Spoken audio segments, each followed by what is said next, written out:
Olá, boa noite, meu nome é Pedro e eu fiquei responsável pela questão introdutória do trabalho, ou seja, a primeira questão, certo?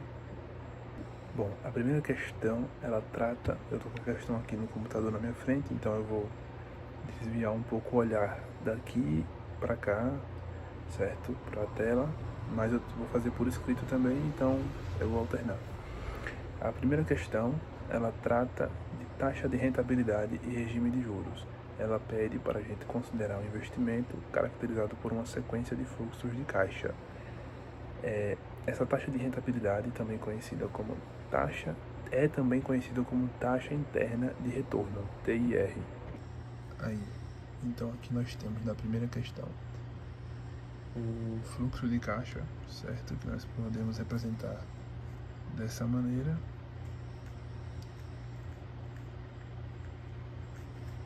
Deixa eu dar uma aproximação aqui. Opa, focou. Nós podemos representar dessa maneira aqui, certo? A questão também nos apresenta que ela nos apresenta que a zero, né, ele é menor que zero, é o investimento inicial,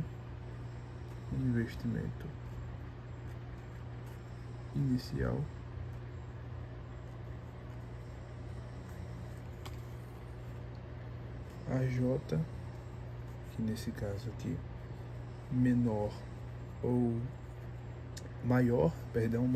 ou igual a zero para J, que nesse caso o juro, igual a 1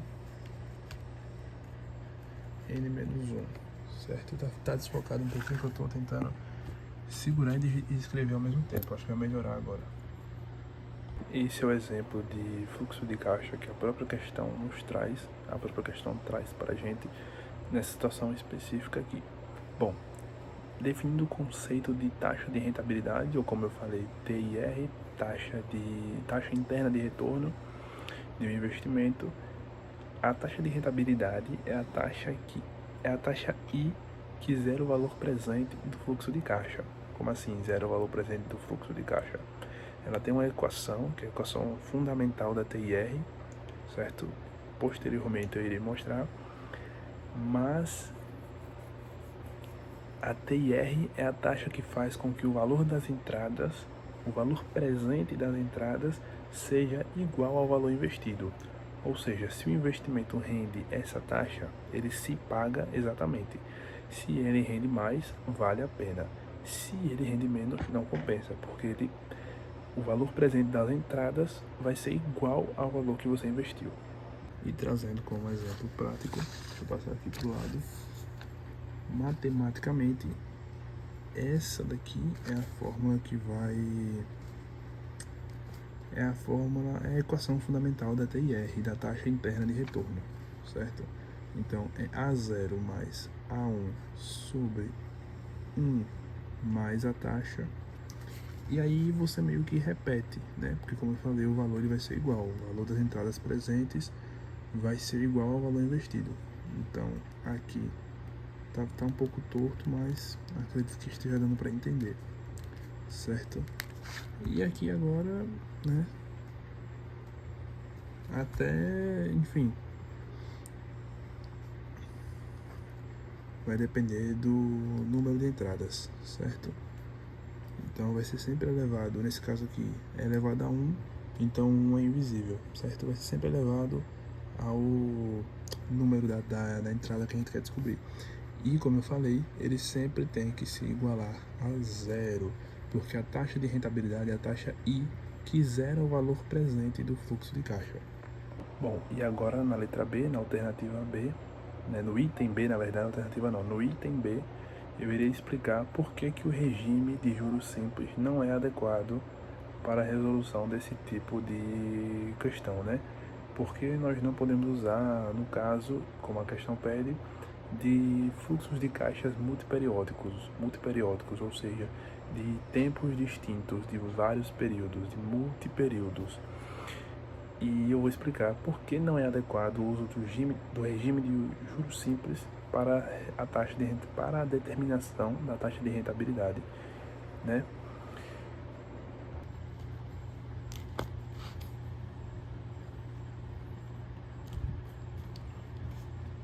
O valor presente, ele é calculado dessa forma. A gente pega o valor futuro sobre 1 mais taxa vezes N, certo? Isso aqui é valor presente em juros simples. A taxa de rentabilidade é a taxa que faz o valor presente das entradas ser igual ao valor investido. Se no exemplo prático eu invisto R$100 e eu recebo 110 depois de um período, então eu monto a equação da TIR trazendo 110 para o valor presente. Quando eu resolvo, eu encontro 10%. Isso significa que o investimento rendeu 10% no período, de 100 a 110, de 100 para 110. Então, num exemplo prático, utilizando o regime de juros simples, fica evidente o porquê de não usar esse método para analisar os fluxos de caixa. Porque que em fluxos de caixas multiperiódicos, o regime de juros simples não é adequado para determinar a taxa de rentabilidade. Por que ele não é adequado para determinar a TIR? Então, utilizando um exemplo básico de 2 períodos, se eu utilizo o juros simples e trago tudo para o tempo 0, eu monto uma equação. Mas se eu escolho o tempo 2 como referência, eu monto outra equação diferente. Isso se dá porque a taxa encontrada, utilizando juros simples, vai depender da data que eu escolher. A taxa encontrada depende da data escolhida. E o problema disso é porque a rentabilidade de um investimento não pode depender da data que eu escolho para comparar. Eu não posso pegar um método e necessitar, depender de que o meu investimento, que o resultado do meu investimento, ele apareça e varie de uma forma grotesca a depender da data que eu escolha. Então, eu não posso deixar a mercê da rentabilidade variar conforme a data. Eu preciso de algo mais certeiro, de algo mais específico. E para isso a gente utiliza a TIR, a taxa interna de retorno, a equação da taxa interna de retorno. É por isso que nesse caso daqui da questão, como ele pede aqui, o juro simples não se aplica, certo? Então assim, mudou a data focal, trocou a data focal utilizando o juro simples, mudou totalmente a equação, mudou totalmente o resultado. Então foge do que a gente quer, foge do objetivo, certo? Bom, introduzindo agora o item C, aqui na questão ele me pede para explicar por que o regime de juros compostos é adequado para esse tipo de problema, certo? E eu também irei explicar por que o fato da taxa de rentabilidade independer da data focal, da data de comparação, ou seja, a questão ela já nos mostra que utilizando os juros compostos, independente da data focal, nós teremos a taxa de rentabilidade correta, nós teremos o valor correto do retorno financeiro daquele investimento. Bom, para não ficar nessa troca de câmera que eu achei um pouco antidinâmica, eu vim mostrar tá invertido ou pega tá invertido, mas eu vou ler no caderno que eu escrevi então, certo? Eu estou anotando aqui no caderno. Mas nesse caso do regime composto, o crescimento agora é exponencial, porque o valor futuro, porque nós calculamos o valor futuro. O valor futuro ele é igual ao valor presente vezes 1 mais a taxa elevado a n, que no caso n sempre será o objetivo, entre aspas, certo? Bom, no regime composto, quando eu mudo a data de comparação, eu apenas multiplico toda a equação por uma potência de 1 mais i. E isso não altera a solução da equação. Portanto, a taxa interna de retorno continua a mesma, independentemente da data focal. Eu posso mudar a data para lá, para cá, para qualquer que seja a data focal, e a taxa interna de retorno continuará a mesma. É por isso que o regime de juros compostos é matematicamente adequado para calcular a taxa de rentabilidade, certo? A taxa interna de retorno, ela é a taxa que vai zerar o valor presente do fluxo de caixa.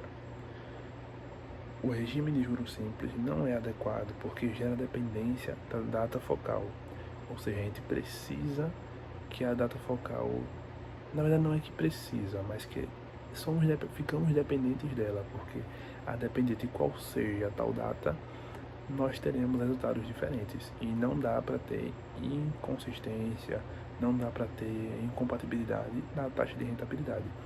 Já no regime de juros preserva-se a equivalência financeira. A taxa é única e independente da data de comparação. Por isso, a taxa interna de retorno é sempre definida no regime composto. Utiliza-se o regime composto. Olá, meu nome é Pedro Serafim e eu fiquei responsável por apresentar a segunda questão do trabalho. E vou tentar explicar um pouco como o time da tributação pode alterar a rentabilidade real de um ativo. Bom, o impacto da tributação antecipada. No mercado financeiro, a rentabilidade que realmente importa para o investidor é a taxa líquida. E geralmente estamos acostumados com o imposto de renda retido apenas no resgate. Mas existem situações teóricas onde o imposto de renda ele é cobrado antecipadamente. Por exemplo, quando o imposto ele é cobrado na data de emissão, ele altera o valor presente do investimento. Então, o investidor acaba tendo que tirar do bolso não apenas o valor principal, e sim o valor de um tributo sobre um lucro que ele ainda não teve. Isso cria um desembolso inicial maior, o que reduz severamente o uso do seu capital para o investimento. Então, nós temos aqui o item A. Para resolver essa questão, precisamos primeiro entender a lógica do valor do dinheiro no tempo.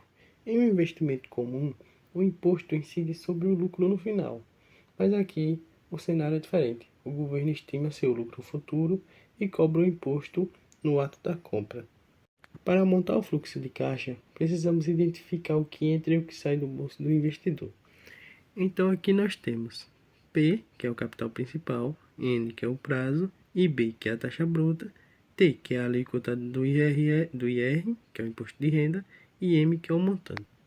Então vamos para a resolução. O rendimento bruto é a diferença entre o que o título valerá no futuro e o que ele vale hoje. Então, usando juros compostos, o montante bruto é. A gente vai fazer aqui agora. O montante é M igual a P vezes 1 mais IB elevado a N. A gente primeiro precisa achar o montante. E agora a gente vai achar o lucro. E para achar o lucro, a fórmula é L igual a P vezes 1 mais IB elevado a N menos 1. Então, a gente vai pegar isso aqui, a gente vai pegar esse cálculo para achar o imposto antecipado. Para achar o imposto antecipado, a gente precisa fazer o lucro vezes a alíquota. Então, a gente só precisa repetir o lucro e colocar vezes T. Então, o cálculo do imposto de renda vai ficar assim. Assim, essa é a fórmula para a gente achar o imposto antecipado. E agora usaremos isso para responder o item A, onde ele pede para montarmos a sequência de fluxo de caixa. Bom, o investidor paga o preço do título mais o imposto antecipado na data zero. Então, vai ficar. Então, aqui nós temos o cálculo do que saiu na data zero. Agora, a gente vai descobrir o que saiu da data 1 até a data N.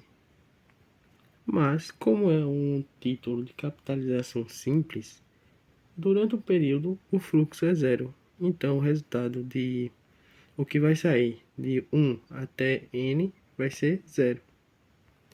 Já na data final, o investidor recebe o montante bruto, pois o imposto ele já foi quitado lá no início. Então, ele vai receber o valor inicial vezes a taxa, que é o resultado final do montante. É tudo que ele vai receber na data N.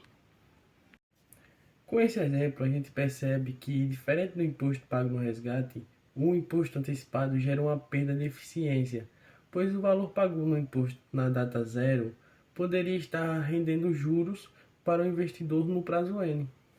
Bom, aqui nós temos o item B e as variáveis envolvidas, que é o V0, que é o valor total no início, o VN, que é o valor recebido no final, o IL, que é a taxa líquida da rentabilidade, e N, que é o prazo. Conforme vimos na questão anterior, o desembolso total na data zero é a soma do principal com o imposto de renda, calculado o lucro futuro esperado. Então aqui nós temos essa fórmula. No final do período, o investidor recebe o montante bruto, já que o imposto foi quitado antecipadamente. Então ele recebe por essa fórmula. Então aqui nós vamos aplicar a equação de equivalência financeira. A taxa líquida é aquela que traz o valor futuro ao presente, igualando o ao do investimento inicial. Se a gente substituir essa fórmula pelos valores que a gente já tinha achado, a gente vai chegar a essa fórmula aqui. Então, se a gente cancelar o principal de ambos os lados, o que prova que a taxa não depende do valor investido. Então a gente pode simplesmente cortar o valor principal nos dois lados. Bom, aqui é o máximo que conseguimos chegar. Pois se a gente decidir expandir esse termo, a gente vai ter que usar o binômio de Newton. E aí se tornará uma equação de grau N. Bom, aqui percebemos que a rentabilidade líquida não é uma simples subtração de porcentagens. Como o dinheiro está rendendo juros sobre juros e o imposto foi pago lá atrás, a relação entre o que você pagou e o que você recebeu depende do prazo de forma exponencial. No item C, a resolução ela é muito mais teórica do que prática, porque, como vimos nos itens anteriores, a taxa líquida é a base de uma potência de grau N. Ao montarmos a equação de equivalência, caímos em um polinômio, que seria esse aqui. Até n igual a 2, conseguimos isolar a incógnita usando a fórmula de Bhaskara. Existe uma solução analítica, ou seja, uma sequência finita de operações aritméticas, que nos dá o valor exato do IL. Mas, quando n maior que 2, entramos em um terreno perigoso. Embora existam fórmulas extremamente complexas, para os graus 3 e 4, o teorema de Abel-Hirschfeld prova que não existe uma solução gerais por radicais para a equação polinomial de grau 5 ou superior. Isso quer dizer que, se meu investimento tiver um prazo de 5 meses ou mais, é matematicamente impossível criar uma fórmula de bolso que resolva todos os casos. Não é uma limitação da nossa tecnologia, é uma propriedade da própria álgebra.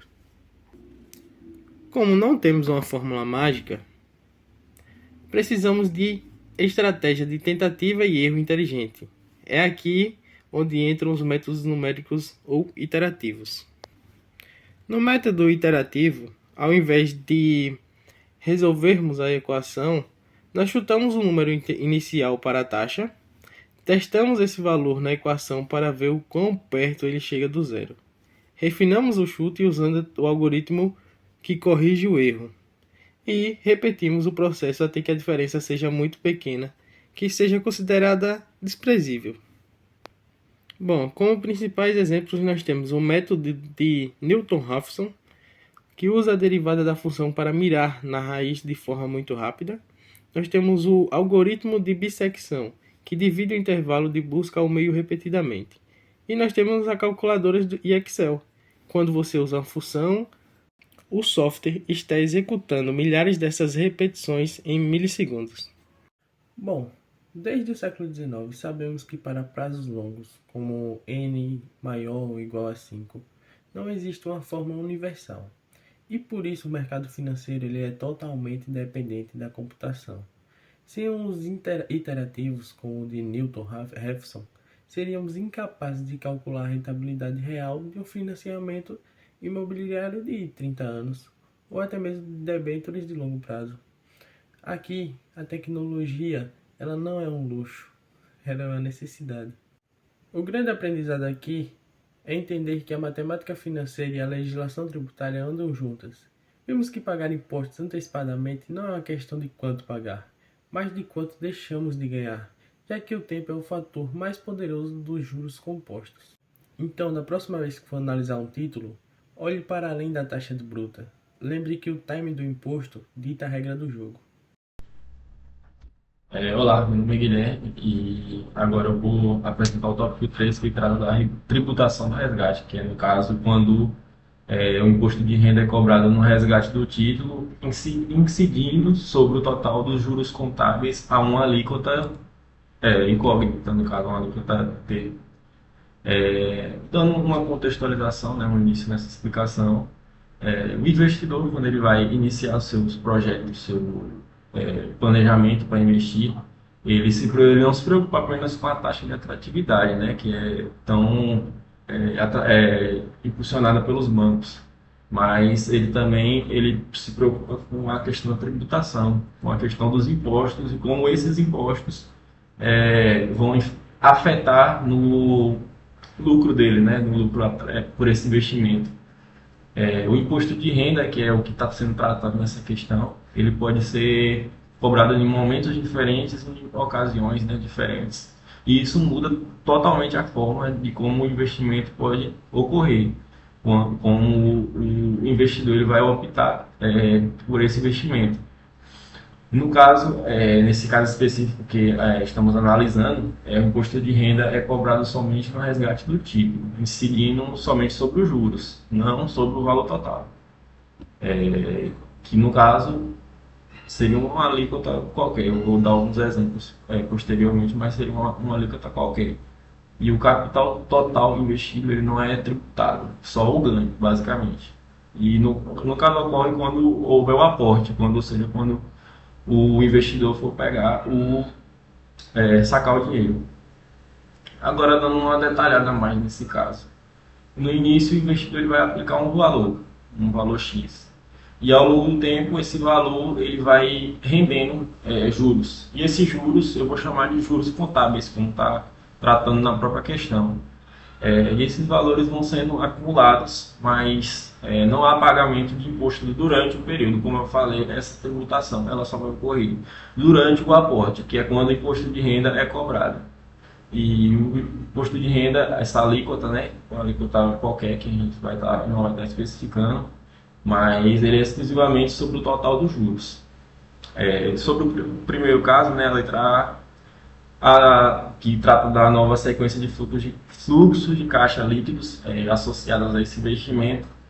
Primeiramente, a gente vai ter um fluxo inicial que ocorre apenas com desembolso. Por exemplo, o investidor ele vai estar tirando R$ 1.000 de sua carteira para estar aplicando nesse investimento. Esse valor sai do seu caixa, né? Seu fluxo de caixa, ou conhecido também como balancete, né? Que a gente, contabilidade, trata mais como balancete do que como o próprio fluxo, que basicamente dá no mesmo. Portanto, ele vai ter retirado do seu caixa, né?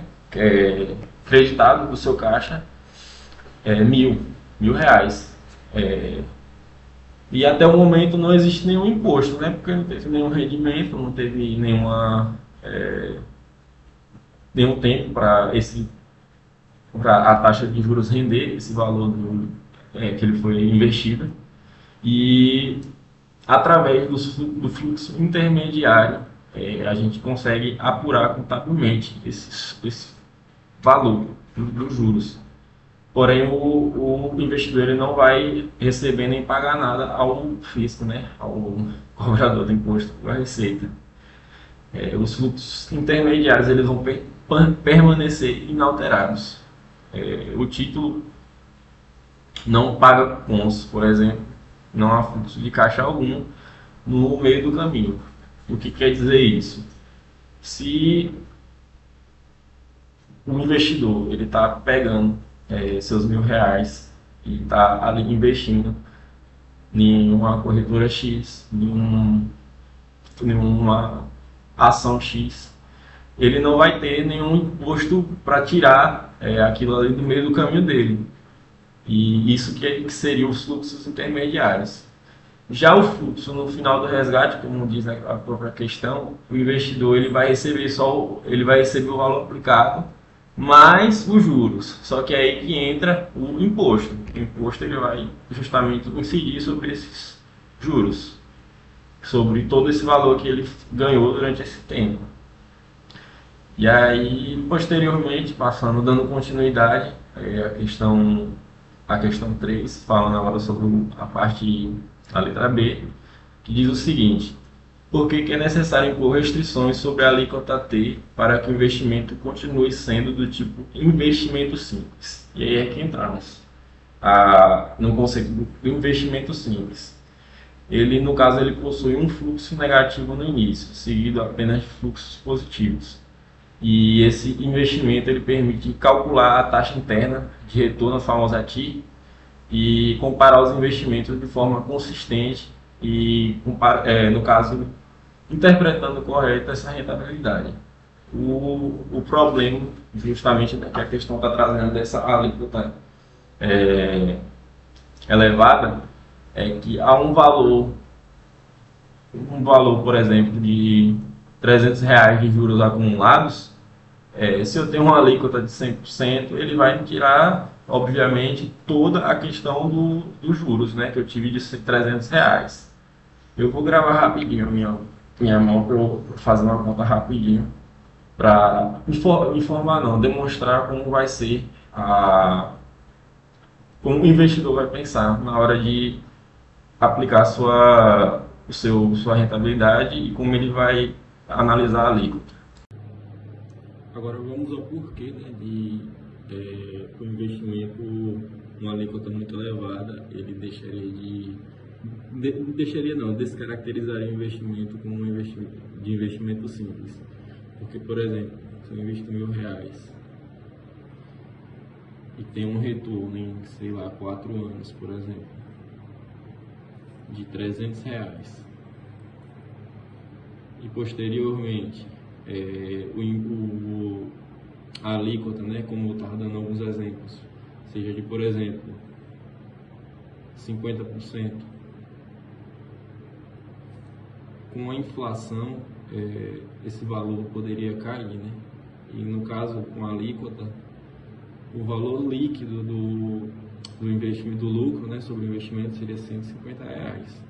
Só que posteriormente, né, com a inflação, ela poderia cair mais ainda. Por exemplo, a uma inflação de, no caso, por exemplo, 20% ao ano real a 4 anos. Por exemplo, como eu dei nesse próprio exemplo aqui. E ele traria, no caso, um valor líquido, né, corrigido pela taxa da inflação de R$ 72. Só que é aí que mora o problema, porque, por exemplo, se eu aumento essa taxa aqui, da própria alíquota, né, que deixaria o investimento de ser investimento simples, esse valor impactaria nesse valor aqui. Ou seja, esse valor aqui diminuiria. Com a taxa maior ele diminuiria, e com o tempo também. Posteriormente, esse investimento deixaria de ser um investimento simples, porque ele não estaria gerando lucros positivos e sim fluxos negativos com o decorrer do ano, com a inflação e com a alíquota alta. E aí, continuando, né, o intuito da letra B, da terceira questão, a questão de um teto, né, pode-se dizer assim, num limite, que essa alíquota seja certamente restrita até certo ponto, É esse o ponto que os investidores eles vão estar adotando, porque o investimento ele tem que ser atrativo, principalmente. E no caso, eles têm que meio que filtrar a taxa que seja de melhor atratividade. E aí, partindo para o próximo ponto, né, que é a letra C, que está dizendo para comparar conceitualmente os casos de tributação e emissão no resgate, destacando as diferenças do cálculo e da taxa líquida de rentabilidade. Ele quer dizer o que basicamente com isso? Que no caso o imposto ele já vai ser corrigido logo no começo. Por exemplo, um imposto, no caso, um valor a R$ 1.000, por exemplo, e um imposto de, sei lá, 10%, ele já vai descontar os R$ 100 basicamente do início. E aí o valor aportado, ele vai começar a contar dos R$ 900. E aí ele já vai começar menor, portanto o investidor ele já vai ter demorar um pouco mais de tempo para conseguir esse retorno. E aí que está o problema, né? Que nem todos os investidores eles vão ter essa paciência e também nem toda a taxa do mercado ela vai ser atrativa. E aí, portanto, o capital ele vai ser limitado nesse começo. Ele não vai ter tanta impulsão e como no caso teria o valor cheio, mesmo no caso o valor ele não incidir no imposto depois, não vai se tornar tão atrativo se o valor também da taxa for alta. E aí é basicamente isso. E aí falando agora sobre a questão da tributação do resgate, o valor basicamente vai ser aportado normalmente, os R$ 1.000, por exemplo, estou dando um exemplo dos 1.000, pode ser o valor investido total, ele vai crescer integralmente na tributação do resgate. E aí os juros ele vai incidir sobre o valor total. Não vai ser da primeira forma que eu falei na letra A, que o valor ele vai ser incidido somente sobre os juros. Ele vai incidir sobre o valor final. Por exemplo, se ele investir R$ 1.000 durante, sei lá, 2 anos a uma taxa de 10%, ele vai ter R$ 210 de lucro. E aí, no caso, o imposto ele vai incidir sobre os 1.210, por exemplo. E aí, no caso, que na emissão, para tratar um pouco da diferença, né, como foi pedido na questão, a diferença um pouco dos dois, é que na emissão do investimento ele reduz um pouco o capital inicial, que ele, como eu falei, ele vai demorar um pouco para alcançar o investimento, o lucro mais alto no investimento. E no resgate ele vai diminuir o ganho final. Como eu falei, ele, por exemplo, no caso dos R$ 1.000, ele poderia, o imposto ele vai poder incidir sobre os R$ 1.210 investidos, a taxa de 10% a 2 anos. E aí as taxas de rentabilidade elas precisam ser analisadas nesses dois pressupostos, né, nessas duas formas de investimento. E aí cabe basicamente ao investidor ser decisivo basicamente nessa hora, ver qual, de acordo com o valor que ele quer investir, na situação do país, por exemplo, se a taxa de inflação não for tão alta como eu demonstrei, se a taxa do imposto de renda também não for tão alta. E aí é isso, basicamente.